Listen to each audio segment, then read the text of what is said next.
Good morning student of class 11th। कल मैंने आपको सेकेंड चैप्टर का टेस्ट दिया था, कुछ क्वेश्चंस दिए थे, ठीक है। अब मैं आपको उनके क्वेश्चंस जो थे उनके आंसर्स आपको बता रहा हूँ। तो फर्स्ट क्वेश्चन है,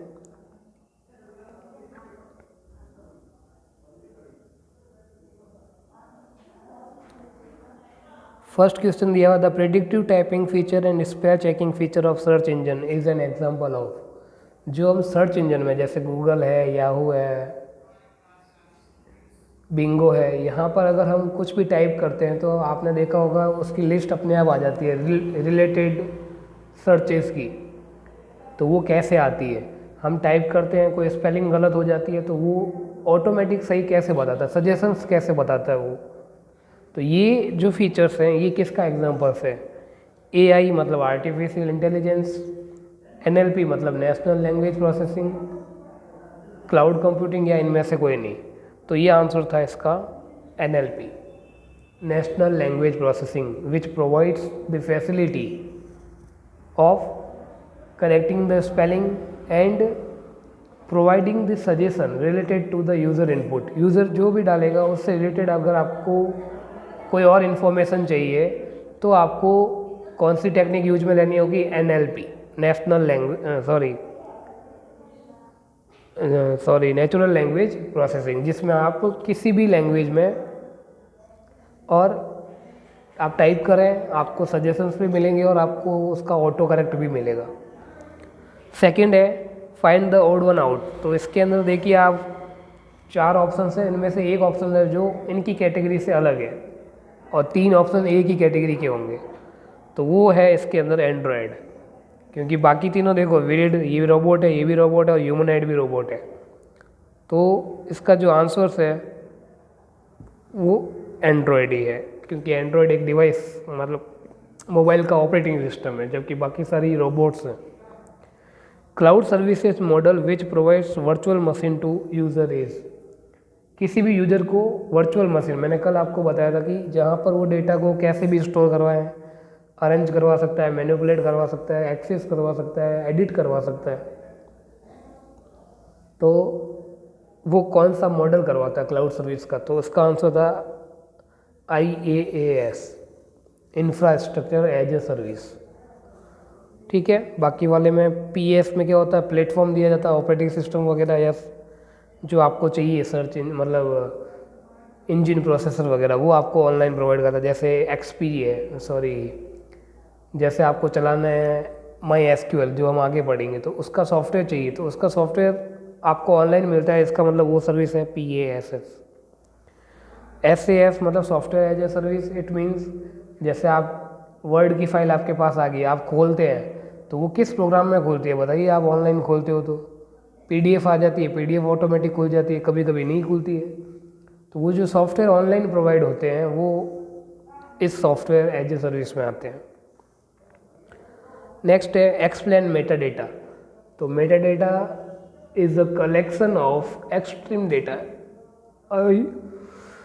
मतलब आप कह सकते हो कि use collection of data in a particular moment. आप एक साथ, जैसे मान लो मैं इंटरनेट चला रहा हूँ, मैं इंटरनेट पे कुछ सर्च भी कर रहा हूँ, कोई वीडियो भी देख रहा हूँ, मेरे साथ साथ करोड़ों यूजर्स है ना वो नेट चला रही है। तो इसका मतलब वो एक सेकंड में हर एप्लीकेशन को, हर सॉफ्टवेयर को, हर वेबसाइट को कितना कितना टाइम जाता है आप सोचिए। तो ये एक सेकंड में इतना सारा नंबर ऑफ डेटा कलेक्ट हो जाता है, लोग इतना सारा डेटा सर्च करते हैं। इसे हम कहते हैं meta data, data about data.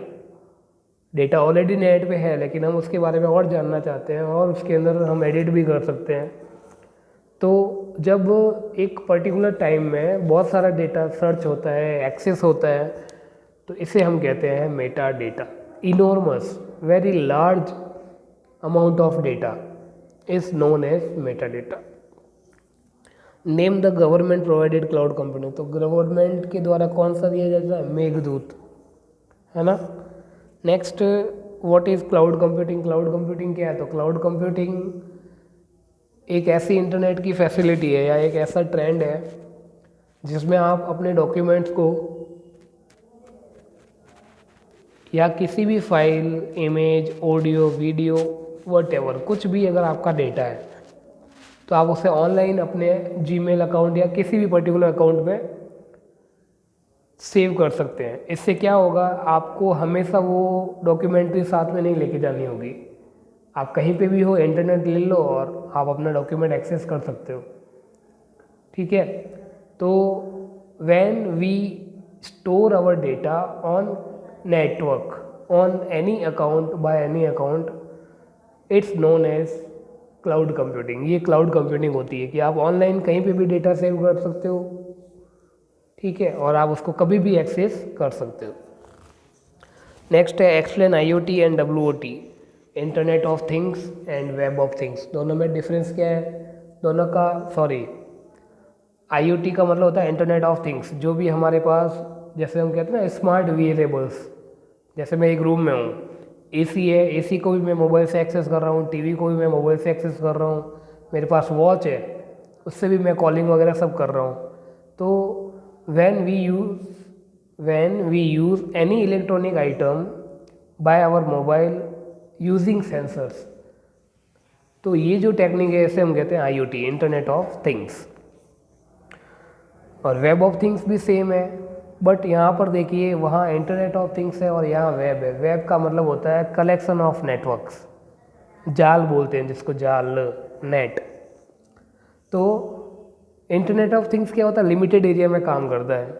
अब जैसे एक रूम में AC पड़ी है, आप 2-3 रूम पीछे जाओ और एक्सेस करो, आप नहीं कर पाओगे, क्योंकि वहाँ सेंसर्स होते हैं, वो लिमिटेड एरिया में काम करते हैं। ठीक है, और जो WOT है वो क्या करता है, आप कितने भी devices, number of n devices, जो भी नेटवर्क में डिवाइसेज मौजूद है सभी को आप एक्सेस कर सकते हो। वहाँ तो पर्टिकुलर आप एक समय में एक ही कर सकते हो कि भाई जैसे AC है तो AC को ही आप कंट्रोल कर पाओगे, क्योंकि सेंसर एक डिवाइस तक ही चलता है IoT के अंदर। जबकि WOT में आप कितने भी डिवाइसेज को एक्सेस कर सकते हो, कितना भी लार्ज स्केल में उनको एक्सेस किया जा सकता है। अब दोनों आपस में रिलेटेड कैसे हैं? रिलेटेड यूँ है कि हम इंटरनेट ऑफ थिंग्स में भी क्या करते हैं,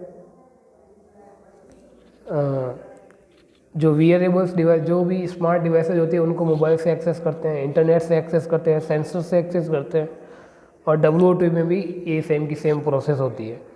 IoT भी एक फ्लेक्सिबल है और WOT भी क्या है, फ्लेक्सिबल है। आप कभी भी कुछ भी आप एक्सेस कर सकते हो, उसको कैसे भी यूज़ कर सकते हो। ठीक है ना, तो दोनों सिमिलर सी है, दोनों नेटवर्किंग पे काम करते हैं, दोनों ही इमर्जिंग ट्रेंड्स हैं। ठीक है, कॉस्ट भी दोनों की मतलब कोई ज़्यादा फर्क नहीं होता है, स्पीड भी सेम होता है। बात आती है सेंसर्स की, सेंसर्स अच्छे होने चाहिए। Explain AI and augmented reality. तो AI का मतलब होता है आर्टिफिशियल इंटेलिजेंस, यानी कि if we provide, we set the knowledge in any machine like robot, humanoid, then it's known as AI, or special type of branch or special branch of computer science which give the knowledge power to any machine, any robot, it's known as artificial intelligence। किसी भी machine में इंसानी बुद्धि डालना और वो इंसान की तरह काम कर सकता है। हाँ, not like proper human being, but maximum काम वो कर सकता है जैसा उसको प्रोग्राम्ड किया गया है, उसे हम कहते हैं आर्टिफिशियल इंटेलिजेंस। और इसमें क्या होता है कि जो भी हमारे पास मशीन है जिसको हम आर्टिफिशियल इंटेलिजेंस प्रोवाइड करना चाहते हैं, उसमें कुछ प्रोग्राम्स डाले जाते हैं, कुछ मॉड्यूल्स डाले जाते हैं, जिसमें ये बताया गया होता है कि इसको कब क्या काम करना है, कब किस गेस्टर्स पे क्या क्या काम करवाना है। ठीक है ना, कोडिंग की हुई होती है। इसलिए अगर if you have knowledge of programming language you can use artificial intelligence. And augmented reality ये भी इसी टाइप का है, बट इसमें इंसानों में नहीं दी जाती। यहाँ ऑग्यूमेंटेड रियलिटी का मतलब होता है कि जो भी हमारे सराउंडिंग एनवायरनमेंट है उसको हम कभी भी सर्च कर सकते हैं, उसके बारे में हम कभी भी इंफॉर्मेशन ले सकते हैं। जैसे हम कहीं कहीं चल रहे हैं, कोई फ्लावर हमको मिल गया तो हमने फ़ोटो खींचा और नेट पे उसका सर्च किया तो सारी इन्फॉर्मेशन हमारे सामने आ जाती है। मैं कहीं और जा रहा हूँ, जैसे रास्ते में मान लो मुझे कहीं कोई बैनर मिल गया, कोई होर्डिंग मिल गया जिसके बारे में मेरे को जानना है, या कोई फैक्ट मिल गया, तो मैं फ़ोटो खींच के उसको नेट से सर्च कर सकता हूँ। तो ये जो टेक्निक है, ये जो ट्रेंड है, इसे हम बोलते हैं augmented reality. When you access और you get to know about your surrounding environment using network, using internet, it is known as augmented reality. What is on demand service and computing, cloud computing में कैसे provide होती है।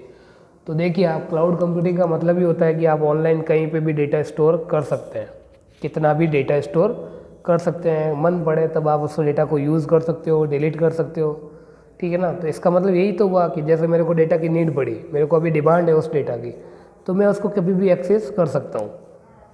जैसे मेरे पास data store है, मान लीजिए 5 GB का, जिसमें ऑडियो भी है, वीडियो भी है, टेक्स्ट भी है, इमेजेस भी है, word, excel, power point, whatever, सारी टाइप की फाइल्स पड़ी है मेरी ईमेल अकाउंट पे। अब ऑन डिमांड का मतलब देखिए कि जैसे मेरे को उसमें खाली ऑडियो ही सर्च करना है, राइट, या मुझे उस फाइल के अंदर इमेजेस ही सर्च करनी है, बाकी मुझे कोई डेटा नहीं चाहिए, then I can do it online. मुझे उसको डेटा को मेरे मोबाइल में लाने की ज़रूरत ही नहीं है, मैं ऑनलाइन उसको सॉर्ट कर सकता हूँ।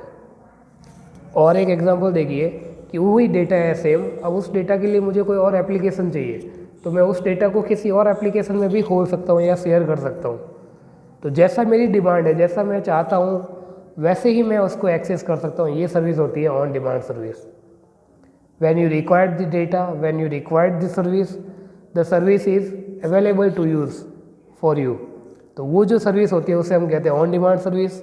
और क्लाउड कंप्यूटिंग में कैसे होता है, तो मैंने आपको बताया कि आप कभी भी किसी भी डेटा को एक्सेस कर सकते हो, डेटा को सॉर्ट कर सकते हो, फिल्टर कर सकते हो, एंड अगर आप चाहते हो उस डेटा को शेयर किया जाए या किसी और एप्लीकेशन में खोला जाता है, then you can do it also. तो ये सारे आंसर्स थे। कल हम चैप्टर नंबर 3 का टेस्ट मैं लूँगा आपसे, आप मुझे उनके आंसर्स भेजेंगे। आज जिनके भी आंसर्स थे मैंने उनको फीडबैक दे दिया है, ठीक है। कल मैं 3rd चैप्टर का टेस्ट लेके आऊँगा। Thank you and have a nice day.